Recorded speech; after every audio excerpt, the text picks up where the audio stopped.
7 o'clock on the dot. But it's 10 o'clock On the dot. on the dot where you are, My JP. time, yes.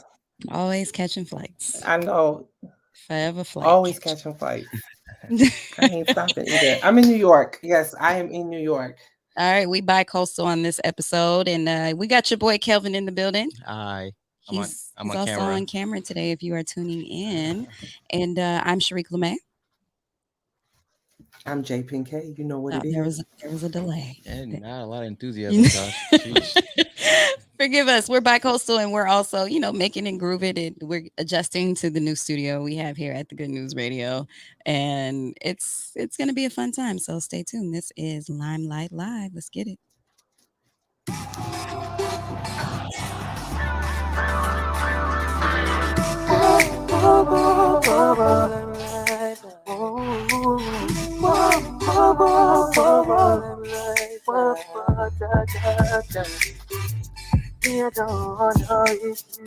Step into the limelight.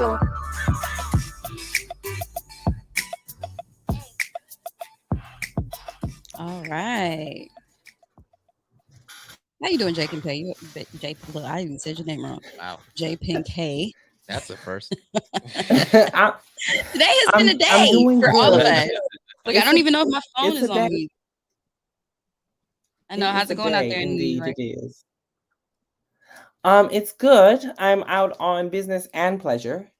Okay, Um, that's always good. but yeah, this is intended to be a birthday trip. But while I'm here, obviously, I'm just one of those types like, hey, let's see what work I can get into. So Virgo handling a season. couple of things tomorrow. Yeah, it's Virgo season. I feel it in the city. Tomorrow I'll be at a really cool activation for Citizens Bank.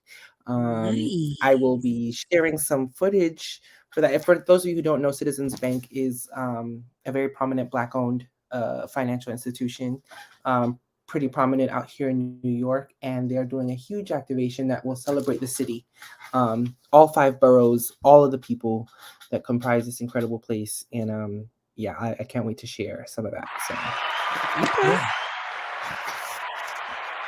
All right, I'm with it. So New That's York dope, Fashion man. Week was last week. You just missed it. Why would you come so late? What's wrong with you?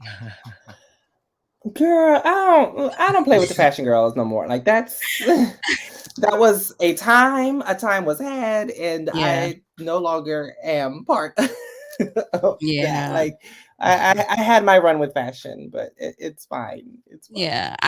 We Yeah. were one of our topics we wanted to touch on lightly was, do we think New York Fashion Week is still relevant? It doesn't seem to be in more recent times. I know, of course, COVID happened and things just weren't happening for the past couple of years. And now that New York Fashion Week has come back, do we feel as though, well, clearly you don't feel as though it's something that we need to be going to as Well, urgently I as can it say does? I can say this, that I feel like it's going back to what it used to be before social media, where, Mhm, as opposed to let's try to get everyone in the room and see who can mhm. tweet live about it versus, the actual people who need to be in the room. Because you got to Yeah. understand the fashion industry, yeah, the glitz and glam is fun and everything, but there's still a business to be run, right? And Right, right, right. so when influencers were taking seats from, fashion editors and buyers and stylists and Mhm. actual people that were going to make these looks and garments move, it kind of got a bit chaotic, which Yeah. was one of the reasons why I decided to kind of like step away from that industry. But Yeah. as of late, from what I've seen for this past fashion week, I feel like they're scaling it back now to not be so focal on an influencer basis, but rather no, let's get who we need in the room, right? So Mhm. so as a business, the fashion industry can move forward, and I think they're trying to get back to that, that level I of exclusivity. I get it. I get it. I get it. Well, speaking of fashion, we're gonna go ahead and get into these flashlights. Let's do it. Flashing light. So this actually is a two-parter because it was part of last week's flashlights that we didn't get to touch on, and then it's also going into today. You know what it is? We have stuff going on and The things and people no. to be a Reach part of. out. But yes, so Yeezy, nonetheless, Kanye West has not been in the news, of course. But as it pertains to Of fashion, course. there has been plenty going on. So not only some of you may know has he called for a boycott with Adidas with his friends Diddy and Swiss Beats. There's just been a whole debacle with Adidas. Some people are coming to his aid. Some people are saying, not Beyonce's Adidas, because as long as Ivy Park is there, I shall be going. And now, as of Hmm. yesterday, Kanye West and his 10-year Gap partnership is officially over. Yeah, I didn't even know it was 10 years. 10 years? Does it seem like it was 10 years? It says hours after Kanye West Wow, he worked with the announced he Gap was for cutting 10 years. 10 Yeah. years, yes. He announced he was cutting ties with the retailer Gap executives, and they confirmed that the 10-year Yeezy partnership had come to a premature, get that, premature end. While we share a vision of bringing high quality, trend forward, utilitarian design, that's key, to all people through unique omni experiences with Yeezy. Who's y'all PR? I like these words. How we work together to deliver this vision is not aligned, says Gap president Mark Breitbird. He said, we are deciding to wind down the partnership. Kanye West's legal team sent a letter to the brand seeking to terminate their agreement. Ye's lawyers accused Gaps of breaching their contract, claiming to neglect to distribute certain merchandise and failed to open dedicated Yeezy Gap stores as initially planned. What's going on with Kanye and the Yeezys, y'all? What's going on? Me personally, do people still shop at Gap? For real? I just saw an ad for Gap. I haven't shopped at a Gap in years. Yeah. I don't even know where there are Yeah, no. Gaps. I But Malls mostly. yeah. Gap others- Inc. yeah. I So what used do to you work for think? Gap Inc. once upon a time, I know years ago. they were a great company to work for. Gap, Lucky Brand, Yeah. Oh, all of Lucky those brand. things. Um, Oh, I, shit. I, I, I specifically worked at Old Navy, and I remember Gap Inc. took care of us during Hurricane Katrina. They Mm, took care of us, like the employees that were down there. Like, yeah, I was like, yeah.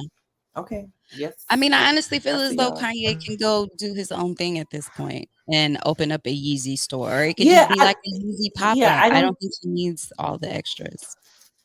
Right. He like, he already started a school. Usually Easy has the resources to create his own brand. I don't see why he needs the backing of another like conglomerate company to get a brand off. Like you don't need that, Easy, because all Yeah. you seem to be doing is making people upset. Or making yourself upset rather, because you can't get Yeah. to an agreement with everyone. So for all that, I think he should just keep it internal, keep it in house, and release the brand under his own moniker without having to rely on another company. And I think people will actually, I think especially the kids these days, I think they will definitely go to a Yeezy store. Yeah, Like, I really do think it will his happen. following for sure would absolutely do that. Yeah. Yeah. Well, time will tell. I'm sure there's going to be some big announcement or a documentary or something like that.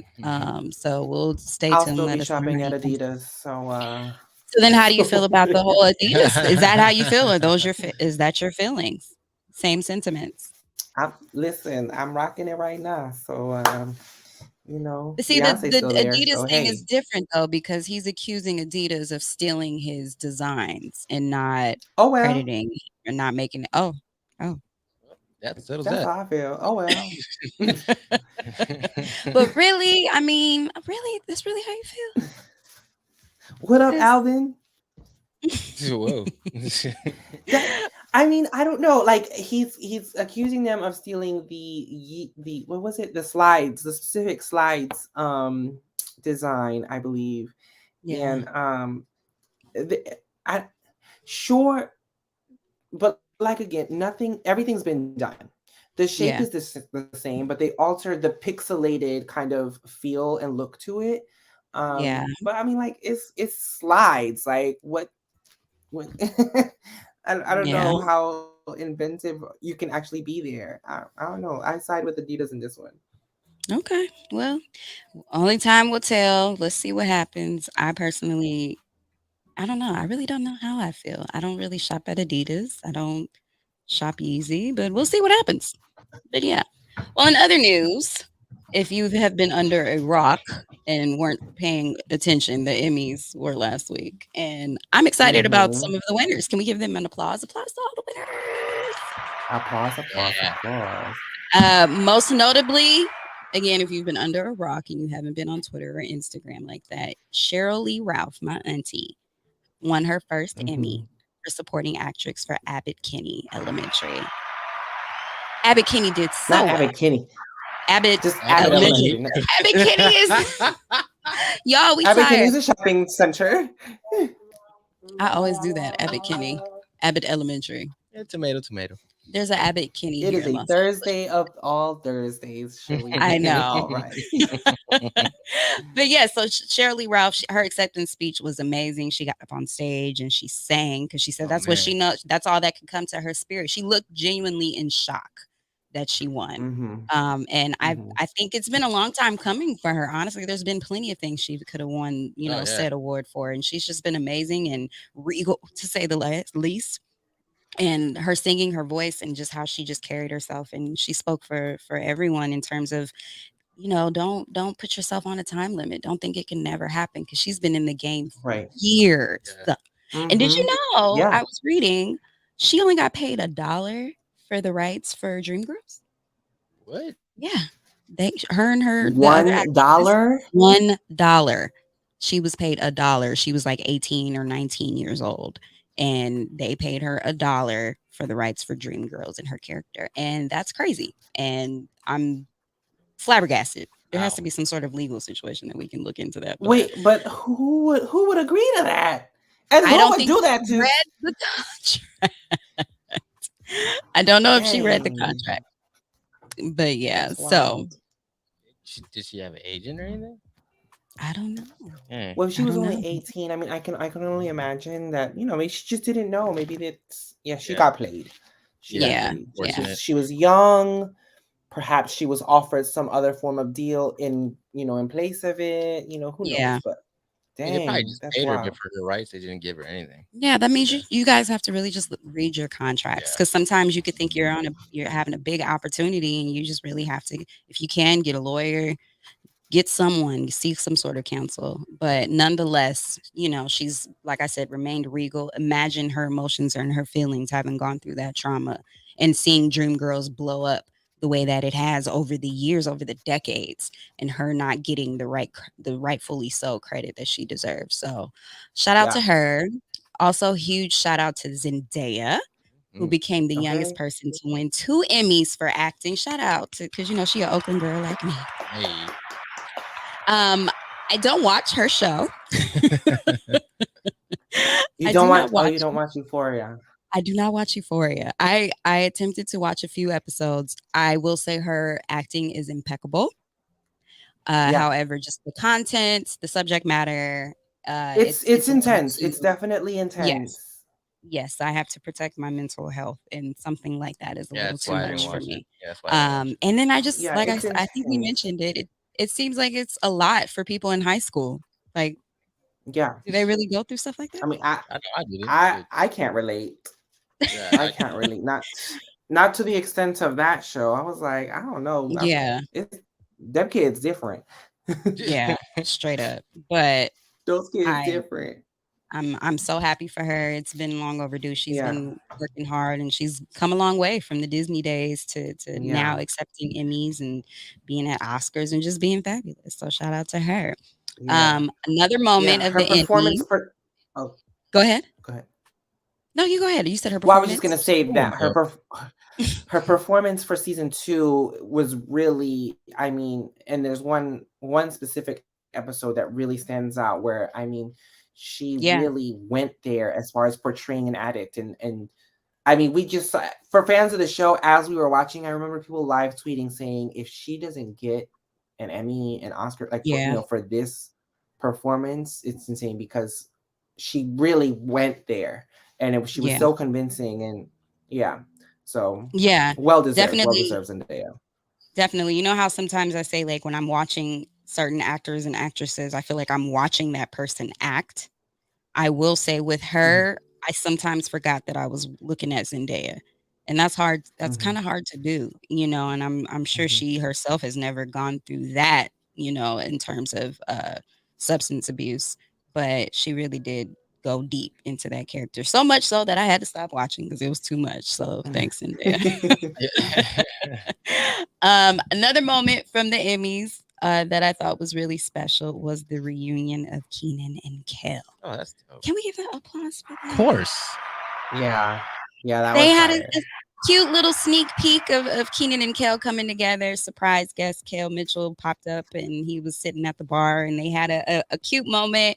And it was very nostalgic for so many, including myself, because that was such a huge show. Just the whole, you know, all that Keenan and Kel franchise was major for Nickelodeon. Shout out to Paramount. Hey. And and my upbringing. So I mean, I'm curious though. I'm curious what you guys think. Why do you feel as though we see so much of Keenan and not as much of Kel? Because I personally thought it would have been the other way around back in the day. Nah, You yeah, how it happened. know, That's all. Yeah, Yeah, yeah. I, did they fall out I I don't don't. or recall. I don't something? know. I I don't don't think so. recall. I think I know. If I recall, and please don't quote me, but I think it was around the time when Keenan first started with SNL. They Yeah. didn't Hmm. want both of them. They only wanted one, and I think they Well, fell out over that because Keenan decided to still take the gig, and Cal well, was like, Mm. I "Nah, we're a duo. Like, what happened?" Yeah. no. Well, I remember even Kel came out and he said that his audition went terribly. That's why he didn't get on SNL. His audition Mm. was very bad. Like he laughed about it. I think it was like a few years ago. That he talked Hmm. about it and he was like, "Yeah, yeah, I can laugh about it now, but man, it was bad." He didn't really go into it, but he was just saying, "Yeah, I did this. It just wasn't working. I thought it was funny, but when I did it, it wasn't Mm. hitting." And I guess Keenan he made it, but as far as Kel, his audition was very poor. So Yeah, but I just feel like there could have been other yeah, no, they could opportunities have. for him. I Like, mean, he was in Mystery Men. yeah, That was one. yeah, Uh, and I would just say for him, he had so many think about, you know, all that. He had so yeah. many characters Hmm. that we remember. Repairman, man, right? And then Mm-hmm. what's his name from The Good Burger? He Yeah, he was the, you know, like he was Good Burger. he Yeah, had iconic roles that you remember and lines that you remember. And I think the only thing I remember from Kel was like, "Ah, here it goes," or something like that. and But Orange Soda. yeah, like Yeah. I genuinely would have thought not that he would have surpassed or he just would have had as big of a career and he would be Mm-hmm. hosting Emmys and things like that. But he's a very positive man and I've seen some of his recent interviews. He put out a book. He's very into his spirituality, which I think is great as well. And shout out Yeah. to Keenan for being like the longest running current member on Yeah, SNL. no, yeah, he's great. So they're both doing well. So Yeah. that was just it was Yeah. great to see. I feel old. Yeah. It was good. Keenan got his star recently, right? His Hollywood Walk of Fame star. I Did think he he? Well, did. then they Yeah, both He need did. it. Yeah, They Keenan both did. Well, he needed got it that. for his work on SNL. yeah. I Yeah, he okay. got it for his I work on mean, SNL. okay. That's fine. Yeah. That's fine. I'd like to assume I want to say for Kel, especially because he's, really into his spirituality stuff. I'm wondering if maybe he had his own struggles maybe with mental health, right? Because I maybe his believe career so. didn't go the way that it did. So he probably had a different journey to Yeah. Yeah. experience.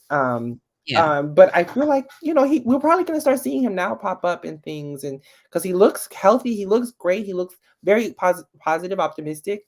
Hmm. So I'm just wondering if maybe that kind of was part of his journey as well. Yes. So that was remarkable. Okay. This is my last moment that I want to mention because I think it's important. Squid Game. Hey. First foreign language Uh-huh. drama series in history to win an Emmy. Top honors of an Emmy. And I think does it feel like Squid Game came out a long time ago? Yeah, it's at least 10 years old. At Right. least. Yeah. Yeah. So Yeah. I don't know, it's like resurfacing all of these things that have happened. It seems like eons ago. I think the pandemic just slowed every time down. It But I really think that's did. remarkable. I Yeah.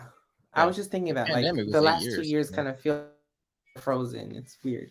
But Yeah. Squid Game was indeed very, very popular. Yeah. Hmm. A lot of people watched it. It was trending for weeks on social media. The Yeah. performances of those actors as well were really good. The story was good. I mean, I think it's well deserving, and I think it's to say that they got, like that top honor at this award show, that's remarkable. Yeah, Yeah, and yeah. the creator pitched it for a long time, like years, and nobody picked it up Hmm. until finally Netflix was like, all right, and damn, yeah, Again, it goes to show you sometimes yeah, you just really got to be steadfast and yeah. stick with it, and you never know what can come and what can happen. So shout out to them. Hey. Applause, applause. And shout out to Netflix for getting something. Ooh. Sorry. That wasn't a Paramount Plus bang, I promise. Oh, Um speak, of course not. Of course not.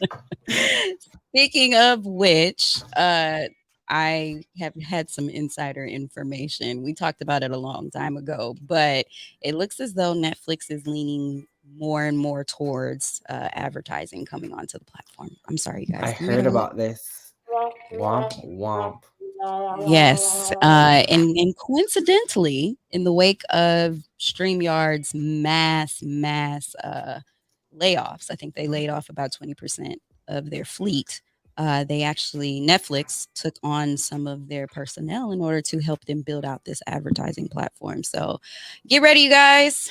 Get ready. Are you going to pay for Netflix if they have advertising? Well, every tier is gonna have it, or just what? I'm assuming they'll do the normal. Like, if you Oh, don't want advertising, you pay a little bit more. I'm already paying $20. yeah, no, Like, yeah. that's My already a lot. sisters are already paying $20, so I'm good. Yeah. Do we I watch anything on I'm Netflix that much? I do watch things on Netflix. There are shows on there that I still enjoy. Yeah, Hmm. Um I think as long as, because like I get it through, like some phone companies like T-Mobile, they build it into your plan yeah. or That's how whatever, I right? got So like I HBO. have it in that instance. So I, Yeah, I think if I still have kind of that situation going, cool. But otherwise, I don't need a separate bill. Um, yeah, so I don't, you know what I mean? Like that's how I feel. But I do think it will impact viewership, absolutely, Oh, for sure, because yeah. for sure. They've yeah. already been dwindling, and the money is not residing within the company the way they should. Even though they have a really nice little campus in Hollywood. Netflix has been spending a lot of money on a lot of these shows, and a lot of them have only been one seasoners. So it's a bit unfortunate. Some of Yeah. which should have been more. Was that the Regina King one? That was one season Oh, where you're talking she about? had the son. Well, never She mind. was the mom, and she I was had the She thinking of was son. the what? yes, that was Or one season. That was one season, and it was really good. what So shows it? I forgot. I'll remember the name later, but it was a really good drama. This was before the pandemic, about a mom whose son was It murdered was by the police. intense. It was very Oh, okay, intense. I think I remember that. I just don't It remember the was name. the way they left us was like cliffhanger, and Netflix was like, nah, like those are the ones you should be doing. Well, they let anybody get a show on there, so that's the problem. Like, just spend all this money just to see if anything sticks, and then never Seven show that on seconds. That's what it was Seven called. seconds. I just looked it up. Yeah, there. 7 seconds. Well, somebody needs to pick seven Yeah. seconds up and take it to another place because it was really good. And the story didn't finish. Like, we don't know what happened, and I still feel some type of way. So, Netflix, that's my only beef. I didn't finish it. I didn't finish it because it was so triggering. It I was like, man, was. this is Yeah. too intense for me right now. Yeah. But I will But go back. I will go back. Man, just yeah, wait for season 2, bro. there is none. That's the problem. But Netflix has had a lot of one seasoners. Yeah. So hopefully they get it together. They stop spending all the money.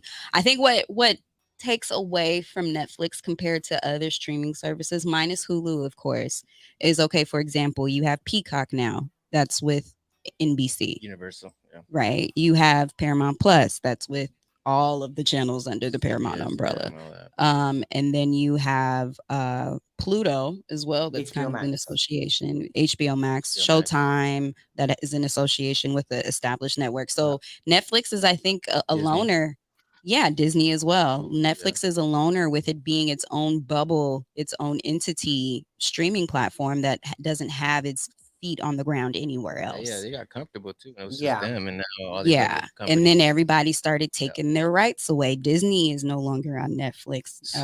Hulu has a lot of primetime television shows that you would normally see on primetime Yeah. on their platform. Yeah. Because So Hulu is partnered with Disney. So they pulled a lot of exactly, ABC programming over. Yeah. exactly. Yep. Hmm. So they're gonna have Hmm. to get a little And smarter. somewhere Blockbuster's over there, like, ha. Yeah, We were something. just Yeah, talking about they Yeah, they have no You partnership, guys don't want to and it's open so up funny a because I just saw. Open a what? A sorry. blockbuster? I want to open up a Blockbuster restaurant. Oh, restaurant. I thought you meant like an actual I do. blockbuster. I think that'll be amazing. That'd be dope. Don't tell What are nobody. you gonna And sell to eat? popcorn, Popcorn. candy. Yeah, like you know, I want it to be like a pop-up restaurant curation and people eat dope food and you know how like they have Bubba Gumps, right? You go to Bubba Gumps, it's Yeah. modeled after the Forrest Gump movie, right? Like I the menus could look like the the cases. right. It could be the that'd yeah, VHS cases. See, you feel me, right? Yeah. I want to open up a Blockbuster. Golden Girls activation. You said what?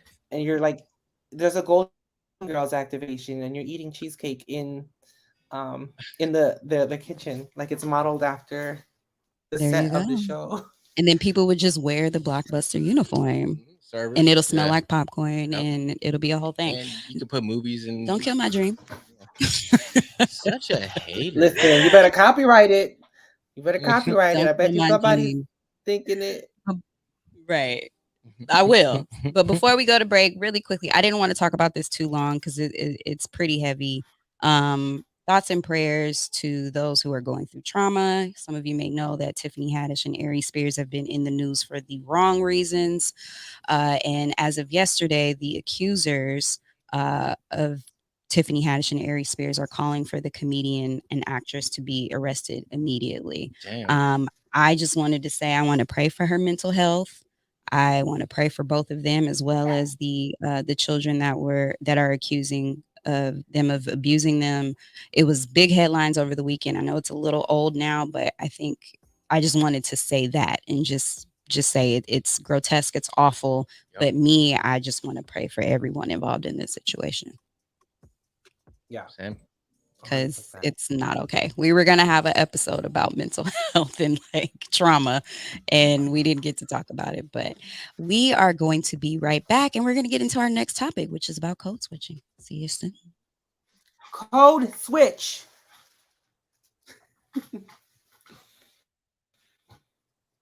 We are going to be right back, and we're going to get into our next topic, which is about code switching. Is it time for a career change? Are you looking for that role that pours back into your city? Bright Star Schools is an organization that is dedicated to supporting their educators to grow their careers, serving students and families all around the Los Angeles area. Apply now. Bright Star Schools is offering sign-on bonuses from $5,000 to $7,500. Bright Star Schools is your next career move. So apply today. Visit www.brightstarschools.org and click join our team or email your resume to teach@brightstarschools.org. Let's educate within. Hey, my name is Jasmine Sweets, and I'm so excited to be bringing you The Sweet Spot on TGN Vibes, Good Vibes, and R&B. Playing the old school, new school, and in between. I'm coming to you this summer. Stay tuned. You're seriously watching porn by yourself? Oh, wait, that's the wrong script. Oh, that's right. I'm here to talk about the Primos Chidos radio show, live every Thursday at 12 from the TGN Latinx station. Make sure you tune in for some laughs, maybe some crying, and definitely some stupid takes. I'll see you guys there. Are you trying to buy a home, car, or make other investments and being discriminated against because of your credit score? At credit909.com, our professionals can help you remove judgments, student loans, child support, medical bills, and other erroneous and negative items on your credit report. Call 800-752-9763 today for a free credit analysis and consultation, or text credit to 909-688-5461. Hey besties, it's Chanel from Brunch with Besties podcast. Join me and my bestie, Sherry Renee, each and every Monday on TGN Talk at 5 p.m. Pacific Standard Time, 7 p.m. Central Standard Time, where healing meets purpose. It's back, Jax. Have you heard? It's back. Michael, what are you talking about? What's back? The podcast pit. It is returning Monday, May 23rd. Brand new venue. Oh my God, the podcast pit is back. Exciting. Where's it at? It's going to be at Jax's Daily at 7:30 p.m. I know where that's at. That's at 11168 Washington Boulevard in Culver City. So, Jax, will I see you there? Oh, you know it, baby. Manuel Jones, also known as Zach, the original Black Ranger. Hey, and make sure you're checking out TGN Radio. Hey. Peace, family, brother Reezus. I'm here. You already know I'm checking in with TGN Radio, Black owned, so you already know that's where I'm at. Tap in. Birthdays are meant for celebration, and when it comes to celebrating, Flour and Sugar never misses a beat. Offering custom cake designs to fit any special occasion, your cake will be the talk around town. From sushi cakes to perfume bottles, everything is always edible with flavors like Oreo, banana pudding, and our top flavor. That sounded amazing. It did. Banana pudding. Yeah, we just have to come back. Though. You can go back if you want. I I want want some that. now.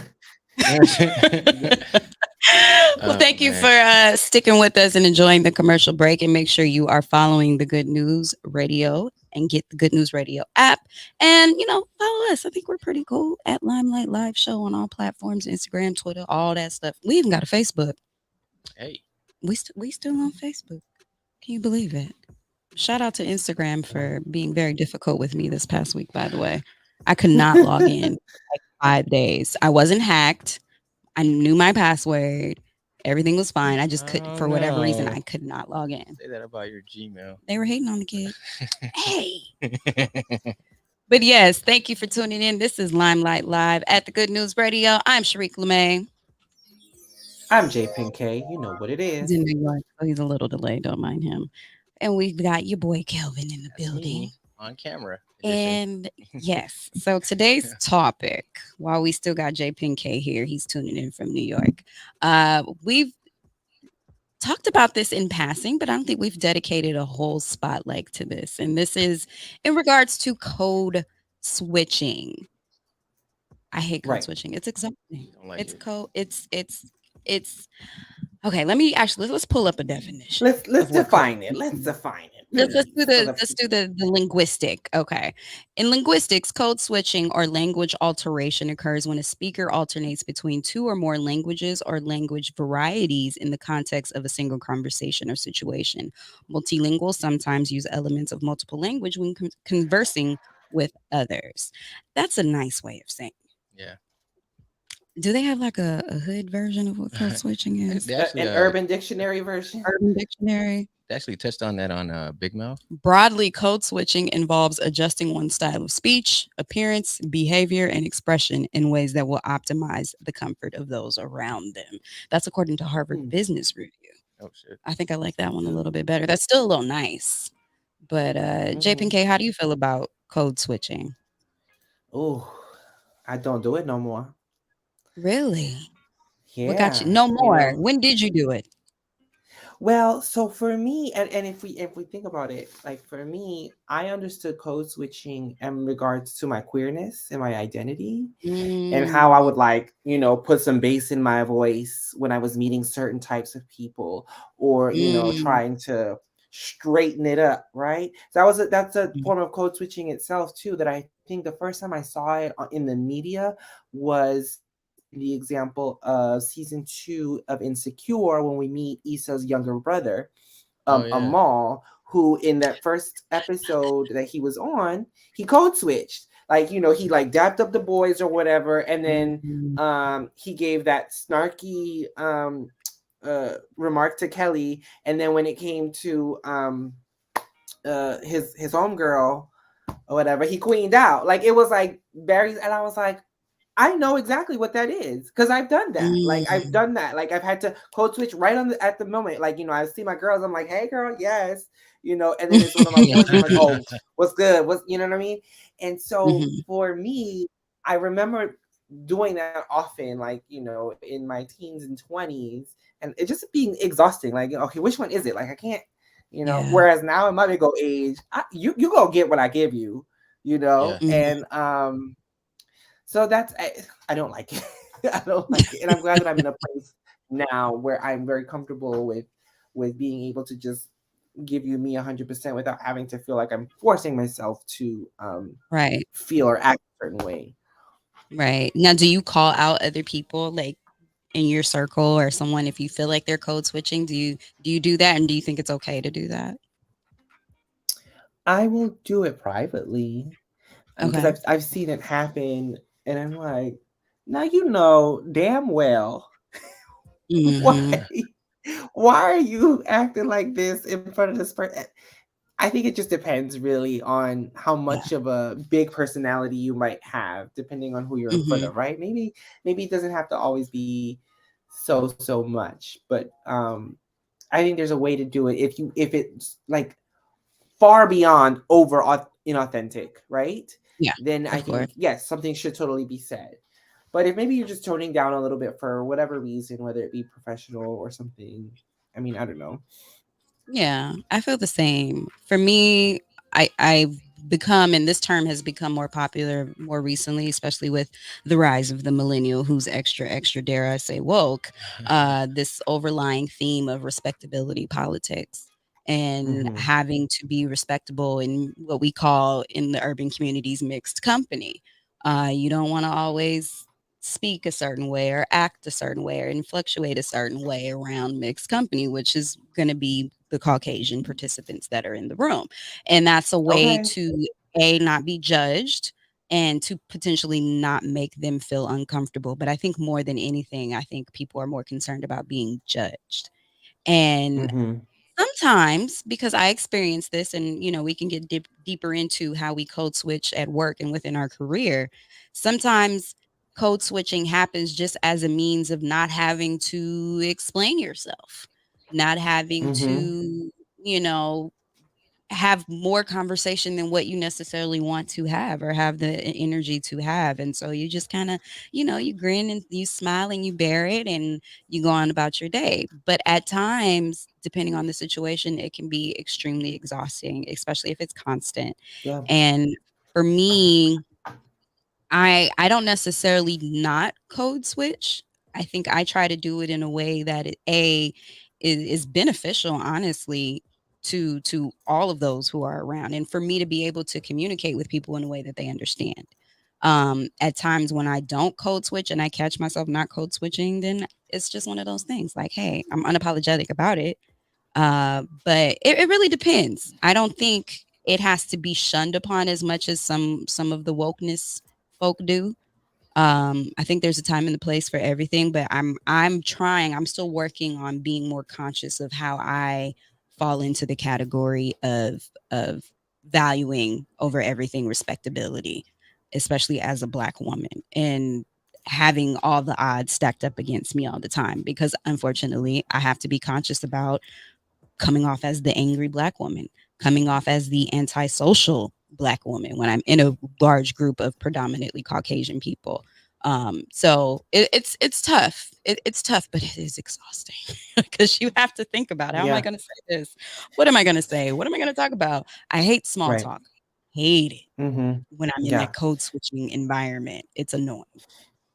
I think one of the things that we're starting to see with people and particularly people of color opting not to code switch anymore is because we've been doing it for so long to appease and make white people comfortable, but that's not reciprocated.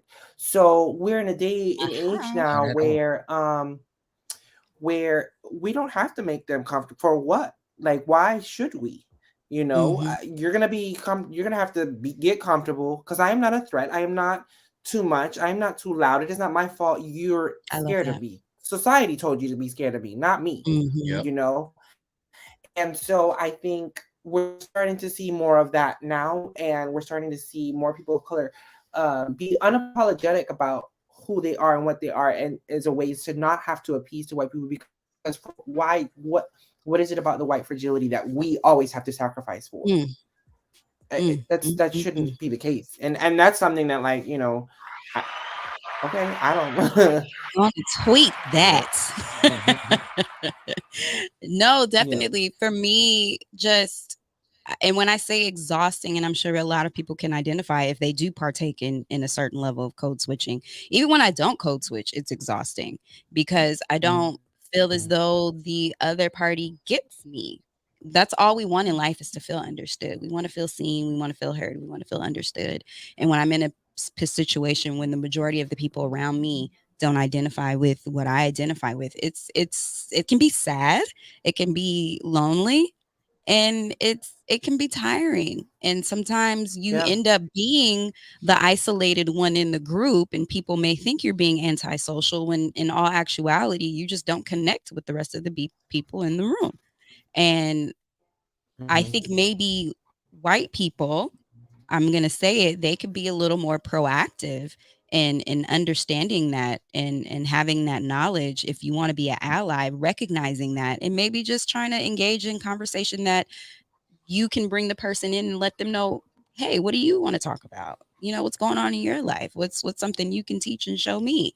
I think that's remarkable, and I think to let people know that you see this person, because a lot of the times that's what it is, and it could be their race, their ethnicity, their socioeconomics. That's a big one. If you the only person with $20 in your pocket and you around a bunch of folk that's talking about going skiing and jet skiing in the Palisades and all that, it's a different conversation. Yeah.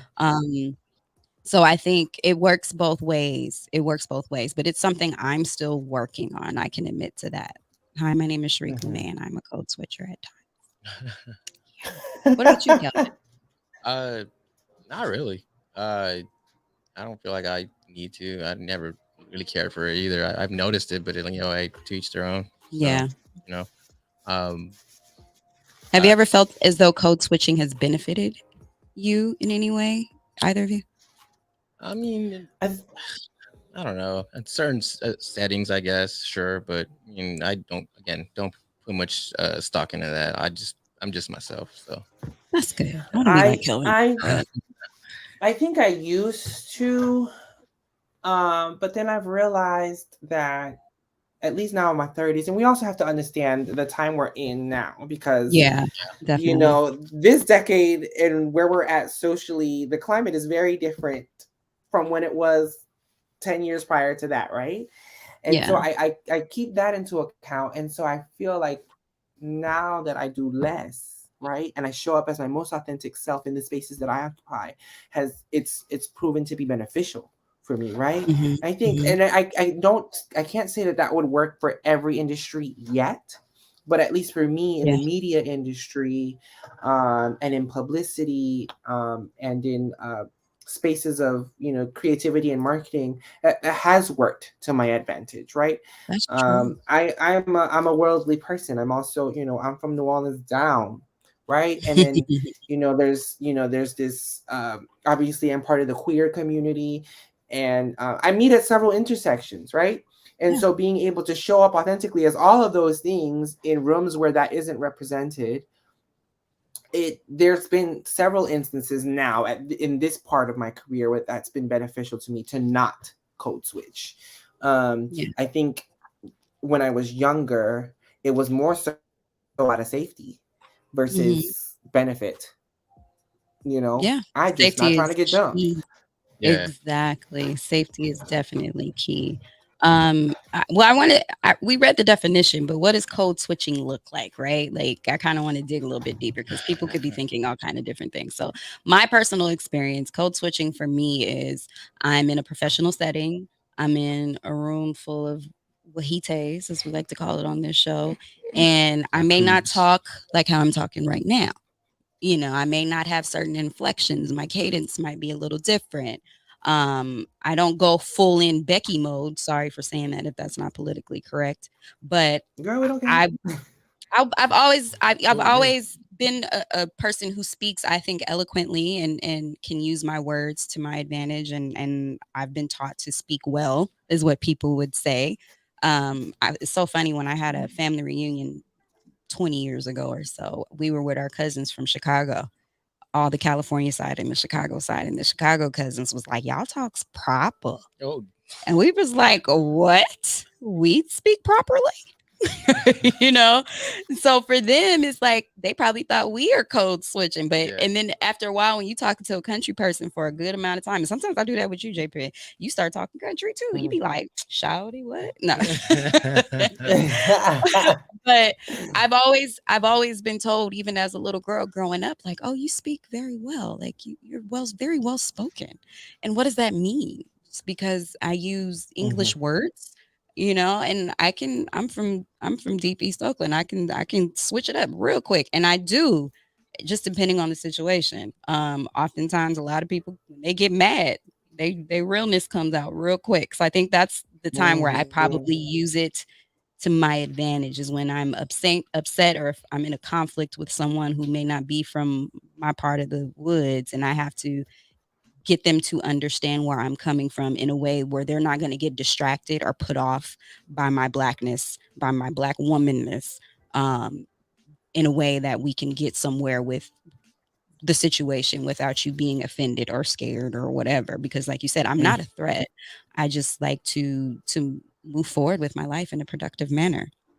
So code switching can be not talking about certain topics that you may want to talk about.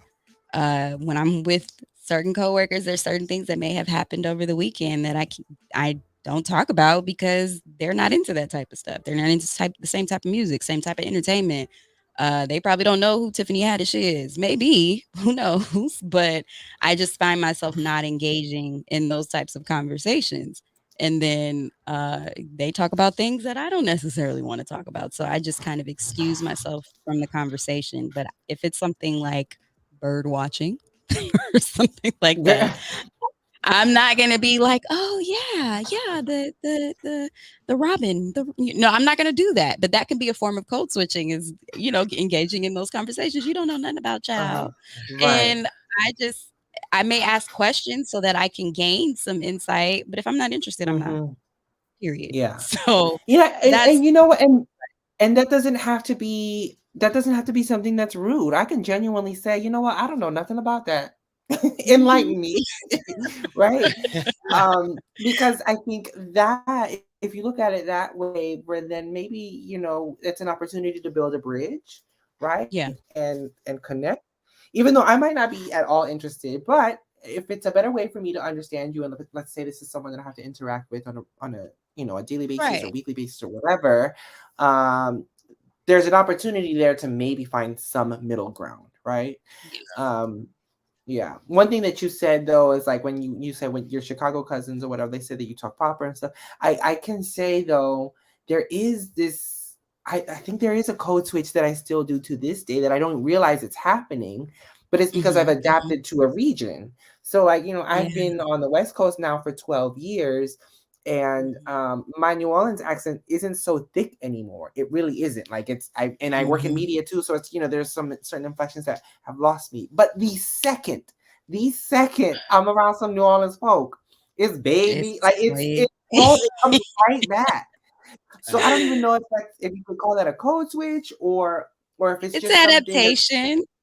yeah, like It's it just, it's yeah, form. Yeah, I fall I will right say back that into what I am. Yeah. Yeah. when I found out you were from New Orleans, I was like, really? I went, like, okay, I don't hear it, but all right. That's the first thing I It thought made too. Yeah, sense to me. yeah, I think I felt it. When you told me, I was like, "Oh, okay." Like, I knew it. I could tell. Hmm. yeah. You could kinda feel it. But no, that's definitely so, and for me, yeah, certain words being out of the Bay Area, I don't necessarily have in daily conversation unless I'm talking to someone from the Bay. Like, every now and then, you might hear me say "hecka," or, like, people don't say "hecka" outside of the Bay. Like, we started "hella," which is now more commonly used Yeah. throughout the I've country. heard heck. I just like, Hmm. Right. It's just I didn't know that that was like a Bay Area thing. But do I do I have a LA accent? You guys, because people say I do or I don't hear it. I don't hear it. Yeah, I don't hear it.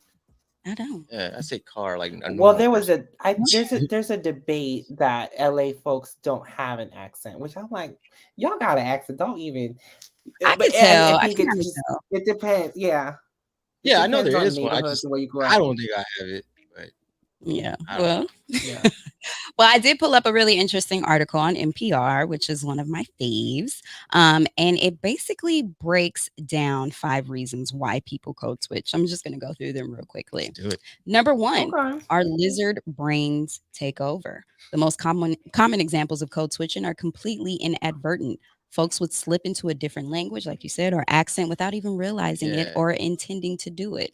One such story came in from someone who told us she was born and raised in Los Angeles by two parents from Japan, a Oh, place she's visited all of her life. And this trip was particularly memorable because she was switching in mid sentence and verbiage, and it was just something that caught her. And then the profanity and euphemisms that from different people with different languages. So that's a thing, just like what you just spoke about, Jake Ben. Number two, we want to fit in. I think that's the one that the woke folk have a problem with. Very Mhm. often, people code switch, both consciously and unconsciously, to act or talk more like those around them. While this can be effective, it can also be perilous. I agree. Yep. It can be effective. Number three, we want to get something. There we go. See, does it benefit you?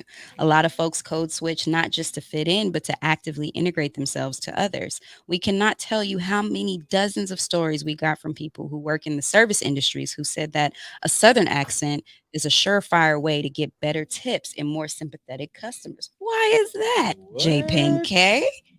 Apparently, everyone who works in the restaurant picks up y'all immediately upon arriving at their job. If you can pull off the right accent in the right context, you can get all kinds of favors. That's interesting. All right. Number four, we want to say something in secret. We collected many sweet stories of people code switching in order to hide in plain sight, a habit most common among people in love. Because this tactic often relies on assumptions and it can get one into trouble. That's interesting. I've never thought of that. Uh, Number five, this is the final one. It helps us to convey a thought. Certain concepts need that perfect bond. This is what I was talking about. Perfect bond mot to come across effectively. Many people switch languages or employ colloquialisms to express particular ideas as it pertains to whatever it is they're trying to get across. So yeah, I think we covered all of that, really. And I think we lost Jay Pinkett. Where'd he go? Oh, But no, I definitely think we covered all of those things. And again, code switching can be a multitude of different vices that people use yeah. when they're having conversations with people. But so you don't code switch. How you know you don't code switch? Are you sure? I don't think I do. I mean, if somebody calls me out, like, I mean, I'm not gonna argue. Like, all right, you feel that way, sure, but I don't think I do. I mean, the whole fitting in thing, Mhm. like, in my 20s, I tried to fit in, and I was trying to be Mhm. someone I wasn't, but I wasn't necessarily doing it, like, because of any of that code switching, just because I just felt insecure about myself. You know what I mean? So I don't think it's the same.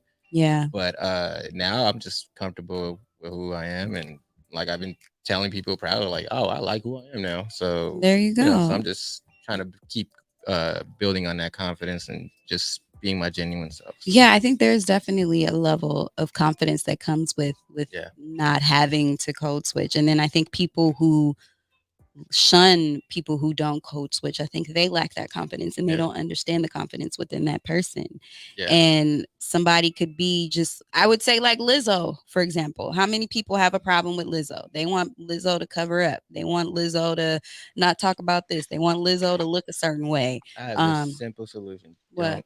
Don't listen to her. Let her do her thing. There you go. She's not hurting anybody. There you go. That's it. Just let her be her. You be Exactly. you. Let her be her. Exactly. And that falls into the respectability politics. Yeah. Same thing with Cardi B. I'll admit, when Cardi B first came out, I was like, what? What? And she be talking politics and saying what? And she reaches her audience. Yeah. She's effective with her audience. Her music is whatever to me, but I love her. Everything else about her, I love. She gets Yeah. things done. Yeah. And she's done something even recently. I think she gave like $100,000 to her high school. Yeah. And she's out speaking about politics and why it's important for people to vote. And Yeah. she does not code switch at all. Do I think she leans a little heavy into it because I don't think it's gimmicky, but it's her thing and it's what gets her attention and notoriety. Absolutely. Yeah. She makes it work for her. But for me, that wouldn't be my tactic because that's not who I am. That's not how I was quote unquote raised. So it's just one of those things. Sometimes it can benefit you. What do you think? How do you feel about people who don't code switch? Does it take you off by surprise? Have you just been like, oh yes, girl, get it? Or do you think sometimes people do need to? You asking me, Sharik? Yes, this I'm for asking me you. or Oh, Joe? okay. Oh. I'm back. Sorry, 'Cause I lost my internet connection very briefly. Aw. But I'm back That on my T-Mobile. phone. No, it's Paco's internet connection. That's what it is. Shout out to Paco. But I think what Cardi B is probably the best example of someone who doesn't code switch at all. At all. I think what? I think there are scenarios where you could tone it down. I mean, I think to a degree she might lightly do it, like especially when she's done her interviews with President. Bernie Sanders. Yeah, you know, it's like, you know, she goes to the Uncle Bernie, and but I don't know. I think there is an opportunity there where, you know, because she isn't code switching, maybe people who aren't into politics, or who, you know, who aren't paying attention to, you know, these people in power, and like our world leaders, maybe that is a bridge. That's an opportunity for them to Yeah. tune in and see what they're talking. Hillary Clinton recently did an interview with Meg the Stallion, um, and her daughter Hillary and I Chelsea, gotta see that. both did an interview with Yeah, Meg the she doesn't Stallion. either. She does not code switch, but the conversation was so interesting. I was shocked a little, but Hillary, she was like, she knew who she was. She knew who Meg was. Mm-hmm. She, and they were having conversation about womanhood, you know, and Mm. Meg was talking to Hillary about her stance and her explicit lyrics and her sexuality, and why that Mm-hmm. comes out in music, where men get to do it all the time, but her as a woman, it's shamed upon. And they met somewhere, right? There was Mm-hmm. a connection, a connecting thing for them as women. Mm-hmm. Even though we're talking about Hillary Clinton, someone who was running for president, and Meg Thee Stallion, a hip hop superstar, right? I think in those instances, there is an opportunity there for audiences who probably wouldn't be tuning into, A Hillary. Hillary Yeah. Clinton, something that might be the bridge there. You Yeah. know, And so it's in that interesting. instance, yeah. Yeah, you bring that up because it's like we don't necessarily like when white people code switch to appease to us. We don't like Right. it. We like, Mm-hmm. no, stop appropriating, right? Yeah. Right. So it should be a twofold thing. And I will say it because we didn't get a chance to bring this up, and I only got 30 seconds left. But a lot of people had a problem with Meg the Stallion twerking on She-Hulk. I didn't. That was fun. I didn't. I loved it. A lot of people were like, She-Hulk did it why? too. I was like, oh, okay, Right. I see you. Right. So some people thought it might have been a form of appropriating, but it was Meg the Stallion, and It was. So I don't know. Savage. I mean, I don't know. But nonetheless, you know, apparently this is a major topic. But thank you all for tuning in. Thank you, JPK, for still being with us in New York. And shout out to your boy Kelvin. This is Limelight Live Show on the Good News Radio. We will see you next week. Bye. Wow.